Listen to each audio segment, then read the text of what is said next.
mais uma vez tendo essa oportunidade de trazer a palavra do Senhor Jesus. E peço que os irmãos abram a palavra lá em Mateus 3.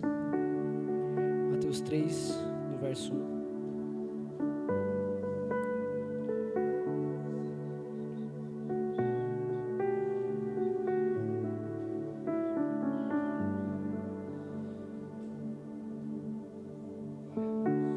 Mateus 3, versículo 1.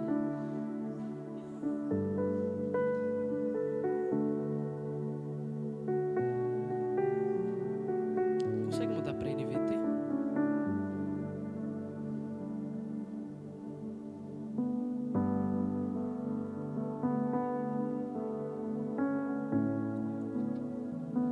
Todos acharam? Quem não trouxe Bíblia, pode acompanhar aqui. Vou estar lendo aqui com vocês. Naqueles dias, João Batista apareceu no deserto da Judeia e começou a anunciar a seguinte mensagem: arrependam-se, pois o reino dos céus está próximo. O profeta Isaías se referia a João quando ele disse: Ele é a voz que clama no deserto, preparem o caminho para a vinda do Senhor, abram a estrada para ele.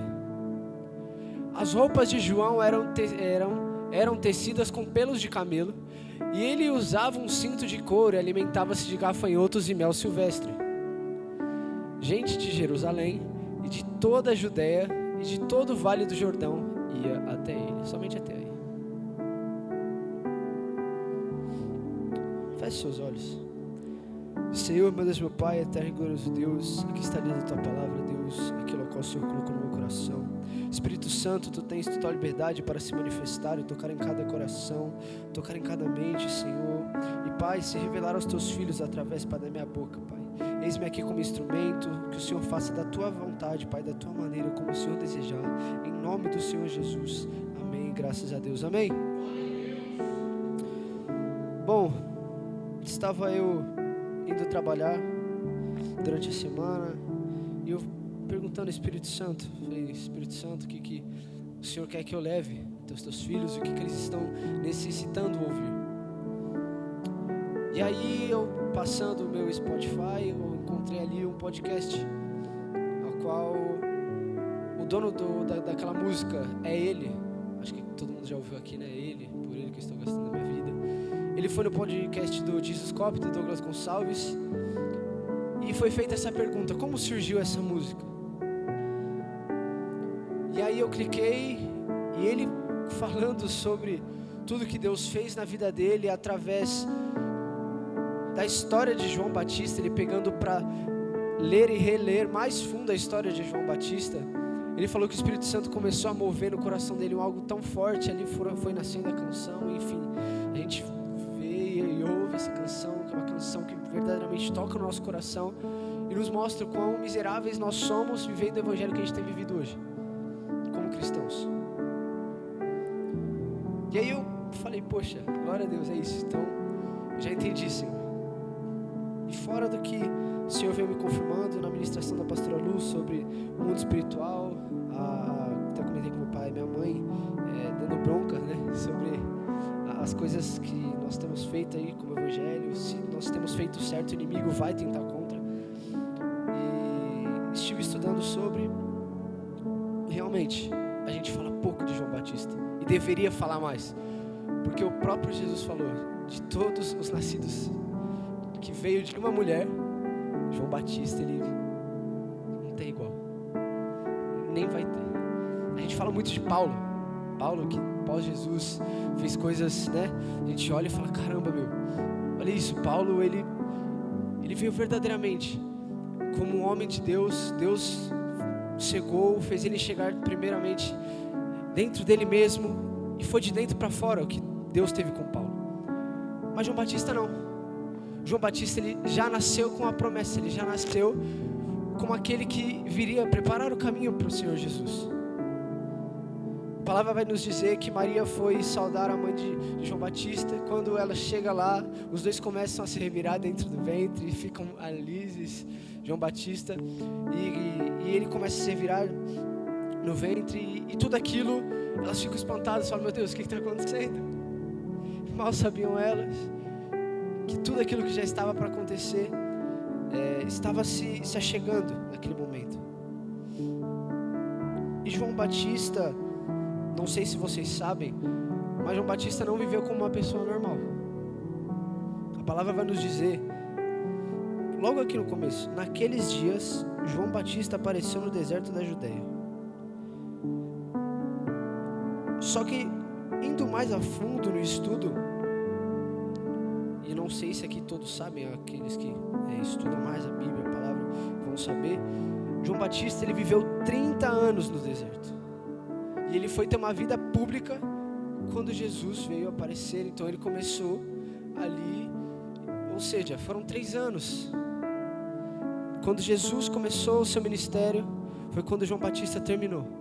Então ali João Batista já veio anunciando, e quando Jesus inicia seu ministério, o de João Batista acaba. E isso é você parando para pensar, quem seria o louco que viveria num deserto 30 anos sozinho? Eu faria isso, será? Será que para pensar em você, eu faria isso? Será que eu cumpriria realmente a vontade do Senhor? E João Batista passou esse período de 30 anos, ele não desfrutou de nada, nem infância, nem adolescência, porque ele já tinha um propósito, e ele voltou os olhos dele para esse propósito, que era preparar o caminho para a vinda do Cristo. E uma vida que João Batista viveu foi uma vida isolada e separada para Deus. E isso nós devemos ter e viver com Jesus hoje. Devemos fazer dessa maneira. Claro, você não vai abandonar sua esposa, sua casa, sua família e falar, olha, estou indo, sei lá para o Nordeste que tem as dunas, vou ficar lá. Não é dessa maneira. Mas como que a gente faz isso? Mulher, filho, filha, estou indo para o meu quarto. Vou orar, vou ter meu momento com Deus. E João Batista, ele entendeu que a todo momento, por mais que ele pregasse, e falasse e anunciasse, as pessoas, elas ficariam, você que é o Messias, você que é o Cristo que veio para nos salvar e libertar o nosso povo, a nossa nação.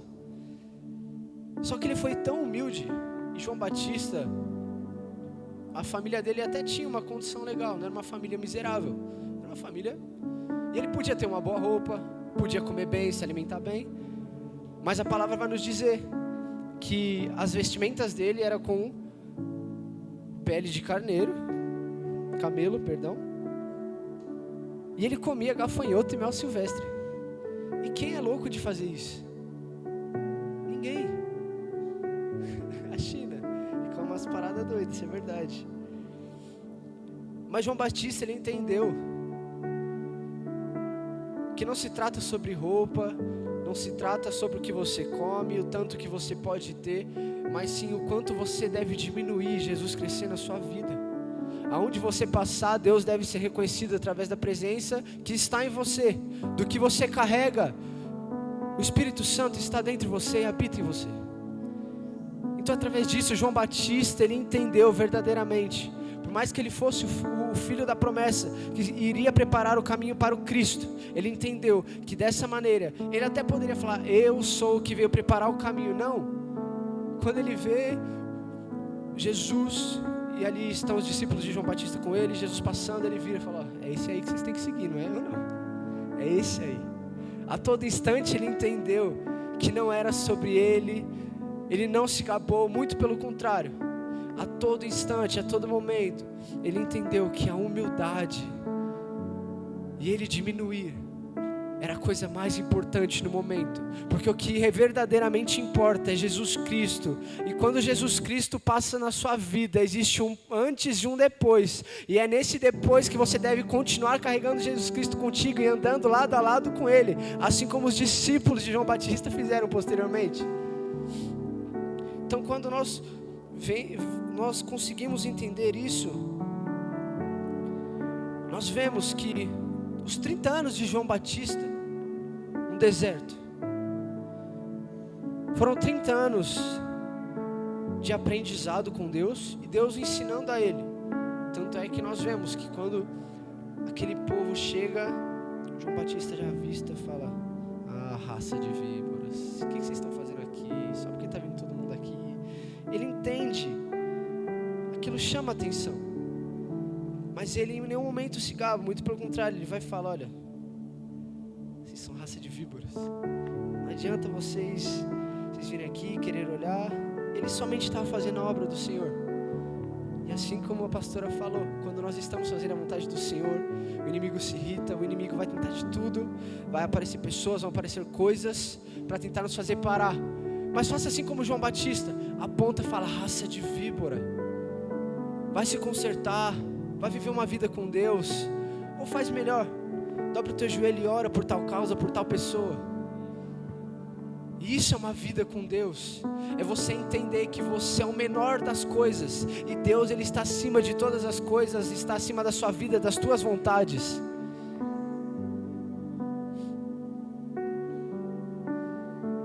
E esse tempo que João Batista passou, eu andei vendo, ouvindo sobre algumas pregações, algumas coisas que poderiam agregar. Mas o Espírito Santo falou no meu coração algo muito interessante. Eu falei: caramba, eu até perguntei pro meu pai, né? O que é o deserto para vocês? Muita gente vai falar, assim como meu pai, e também é um lugar de aprendizado, um lugar de passagem. Concordo, e muito. Outras pessoas vão dizer um lugar de provação, um lugar de luta, né? Um lugar de prova mesmo. Se eu te disser que não é dessa maneira, pode até ser, mas sabe por quê? Que a gente tem o deserto como uma maneira de luta, de provação. Porque o deserto é Deus nos levando para um lugar que não tenha nada mais para tirar a nossa atenção dele. O deserto é um lugar onde nós vamos estar sozinhos e nós somos obrigados a voltar os nossos olhos para a atenção da onde a gente nunca deveria ter tirado. E Deus, quando nos leva, aí se entra João Batista, é um lugar de aprendizado, é um lugar de passagem. Que quando Deus te mostrar o que Ele quer fazer lá no deserto, quando Ele te mostrar o teu verdadeiro propósito, você vai voltar a olhar para Ele e falar: Pai, me desculpa por não ter continuado com os meus olhos em Ti. É somente Deus pegando você e tirando da tua zona de conforto. De tudo aquilo que você tem, está muito bom, está muito confortável, eu tenho isso, eu olho para isso, eu me distraio com isso. Deus falou: opa, peraí, está errado. Esse tempo é para você ler a palavra, esse tempo é para você orar, esse tempo é para você jejuar. Eu vou te colocar aqui. E por isso que nós temos como luta e provação o costume de dizer, porque nós somos tirados da nossa zona de conforto. Mas se pararmos para pensar, não era nem para estarmos ali, se estivéssemos vivendo da maneira certa com Deus. Uma vida constante de jejum e oração. E com tudo isso que a gente tem ouvido e conhecemos da história de João Batista, a lição é que fica: qual é o evangelho que nós realmente temos vivido? O evangelho ao qual Jesus se agrada e chegar naquele dia e falar: filho, entra para o meu gozo, né? Você viveu da maneira que eu te pedi, você viveu do jeito que realmente era para se viver o evangelho. Você pregou, falou no meu nome, curou, vidas se arrependeram por um evangelho reto que verdadeiramente você entendeu e ministrou e pregou, levou por aí, cumpriu o ID. Ou será que nós estamos negligenciando aquilo que Deus colocou no nosso coração a partir do momento que nós aceitamos Ele? Será que estamos, poxa, amém, é isso, agora me tornei filho, aceitei Jesus, estamos indo para a igreja e ficar sentados somente? Isso é algo que me chamou muita atenção, e não só nas pregações que eu ouvi, mas também no rapaz que fez a canção, ele falou isso. E o Espírito Santo, assim como meu pai já falou ali comigo, o Espírito é só um, e todos estavam falando a mesma coisa. Eu estava assistindo também um podcast sobre o mundo espiritual, que eu falei que a pastora Lu ministrou sobre isso, então casou muito. Um pastor angolano, ele falou que ele tem prazer em expulsar demônio. Ele anda aí caçando demônio para expulsar demônio. Porque em Angola a gente sabe que a magia negra é pesada. E ele falou: a magia do Brasil é muito fichinha, é fraca. E aí, a pergunta que surge: a gente tem vivido o evangelho reto, se manifestar um demônio, a gente vai conseguir expulsar.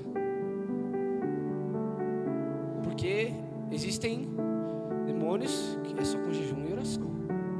Será que a gente vai conseguir? Os principados e potestades. E ele falou algo muito interessante ainda, que a gente vê pastores gritando, né? Sai em nome de Jesus! Está errado. O poder não está no grito, mas sim na autoridade de Cristo que está em você, no nome do Senhor Jesus. Será que nós carregamos essa autoridade de Cristo, tendo uma vida reta com Ele verdadeiramente? Será que nós estamos carregando isso que Ele deixou para nós, que o Espírito Santo está dentro de nós e está querendo fazer? E ele, além disso, falou: irmão, se você vai para a sua igreja para ficar sentado, você não serve para ser cristão. Cristão que não faz a obra, que não trabalha para Jesus, não é um cristão. Cristão que só está preocupado em ir para o culto, sentar, escutar, ir embora, não é um cristão. Isso foi um tapa na cara para mim. Porque por mais que eu esteja fazendo, eu percebi que eu não estou fazendo o suficiente ainda. Deus deseja fazer mais, Ele quer fazer mais, mas nós estamos negligenciando, às vezes afastando o Senhor, nós estamos nos afastando do Senhor, porque nós estamos vivendo a nossa vida, se preocupando com as nossas coisas. Não me entenda errado, nós temos nossas preocupações e os nossos deveres, mas e quando nós temos o nosso tempo livre, o que nós estamos fazendo? E algo que o Espírito Santo soprou no meu coração, nos tempos de hoje, as pessoas têm tentado encaixar Cristo na agenda delas, procurado o espaço e falar: é aqui que eu vou orar, ou é aqui que eu vou jejuar, e procurar um espacinho na agenda e colocar Deus ali, e tocar a vida. Mas não, deve ser constante, e a constância nos leva a ter intimidade com Deus e conhecer mais a Deus. A constância de ler a palavra, a constância de manter uma vida de oração, de jejum, de estar em comunhão com os irmãos, é isso que nos leva mais próximo de Deus e nos faz ter intimidade com o Pai. E é através disso que Ele se manifesta. Aí vem os dons do Espírito, aí Ele começa a te revelar, começa a te mostrar em sonhos, começa a te mostrar, começa a curar, começa a fazer as coisas. Como que nós hoje no Evangelho de hoje queremos que o poder do Senhor se manifeste se a gente nem busca por isso, se a gente não faz nada por isso? Hoje nós vemos aí muitos falsos profetas, muitas coisas acontecendo, e eu tenho ficado maluco com essas coisas. Acredito que não só eu, né, mas todos que servem a Cristo verdadeiramente. E algo me corrói por dentro. As pessoas clamam e falam a geração do avivamento, que venha teu fogo, e fogo para lá, fogo para cá. Aí geração de não sei o quê. Mas a real é que a geração é fraca. É que a geração, assim como eu já disse, o pastor lá do podcast falou: será que se um demônio se manifestar, você teria autoridade de expulsar?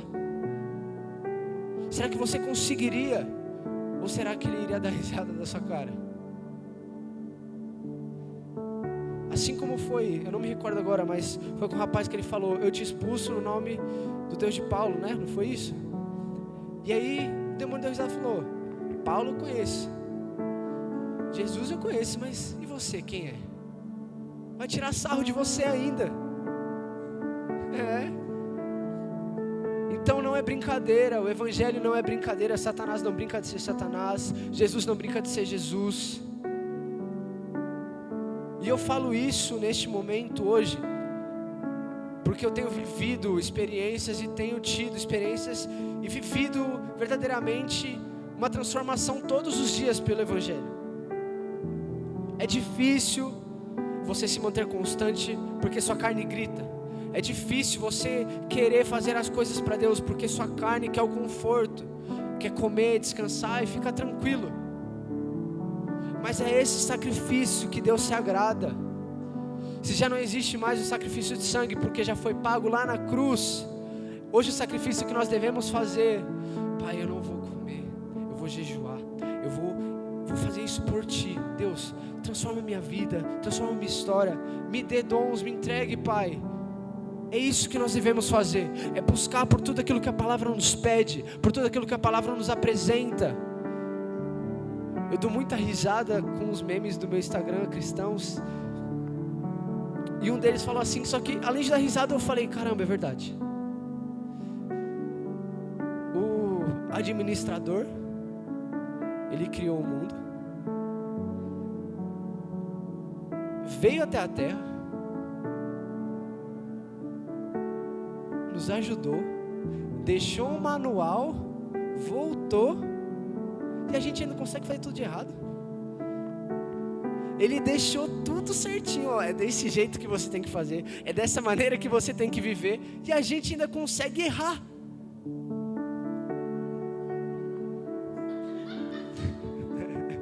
Mas é dessa maneira, entende?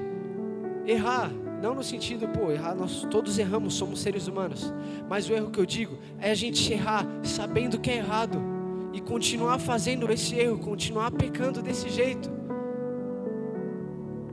e até mesmo quando nós deixamos de falar, Senhor, eu reconheço, eu sou pecador, me perdoa, tenha misericórdia de mim, Pai, eu reconheço, até quando nós deixamos de pedir perdão, nós já estamos pecando, nós já não estamos demonstrando o amor por Deus. O que é você amar a Deus?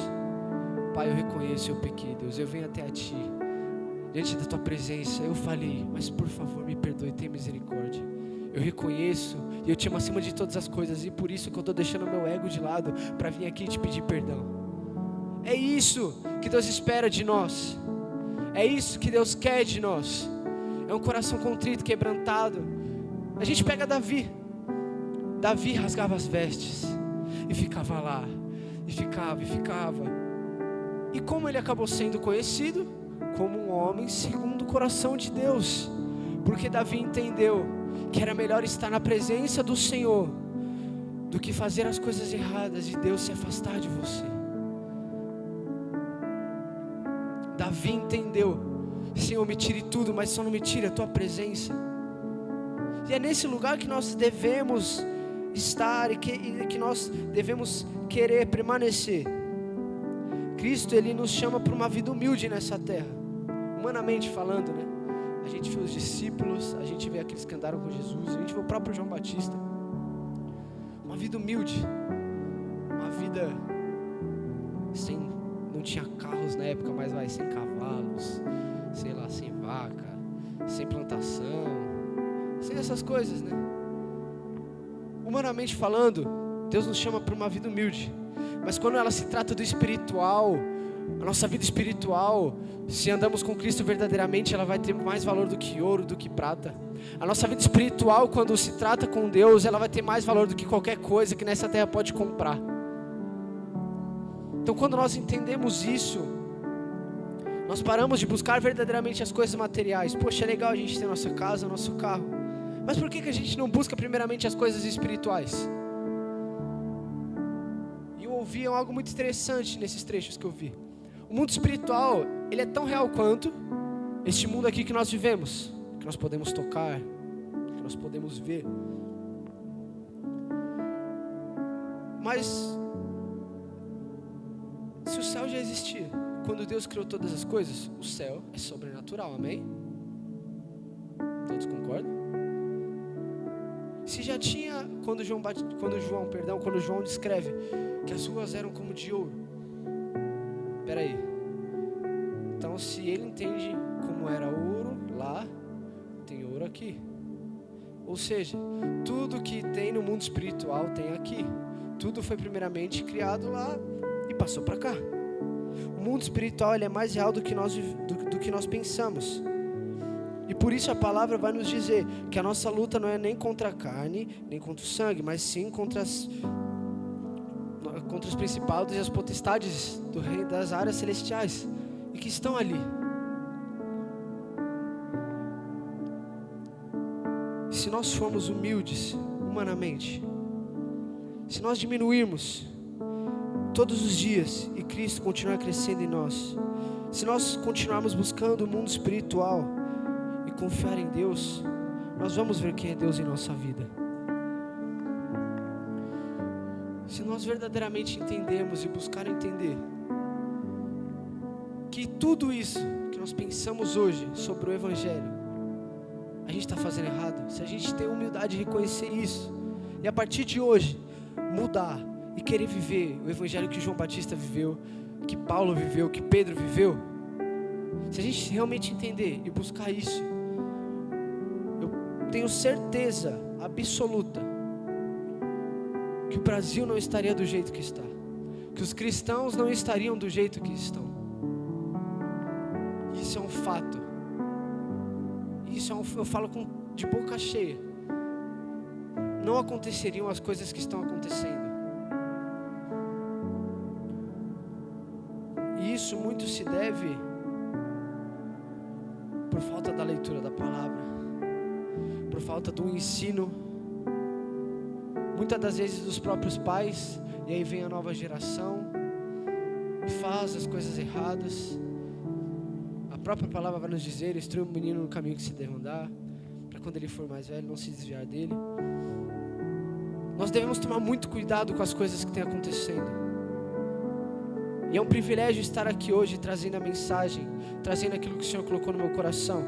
Por mais que não seja ainda aos olhos humanos aquela pregação que a gente vê e fala: caramba, aquele cara prega muito. Mas é algo que o Senhor colocou no meu coração e tem queimado no meu coração todos os dias. É viver um evangelho intenso com Jesus Cristo, aquele que eu vou me derramar no chão, falar: Senhor, eu dependo de Ti, eu não sou nada. É por Ti que eu quero gastar a minha vida, é por Você que eu quero fazer as coisas que eu tenho desejo, que se tornem os Teus desejos, que o mesmo desejo que eu tenha seja o Seu. É isso que queima no meu coração. É viver o evangelho reto, justo, viver o evangelho de entrega para Jesus Cristo. Não é o evangelho que eu fique feliz ao orar para Deus, falar: Deus, me dê uma casa, me dê um carro.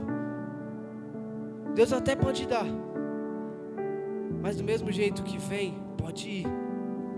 Se você não se atentar e colocar seu coração naquilo, Deus arranca. Então tome muito cuidado com o que você pede. E se não recebeu, é porque está pedindo mal.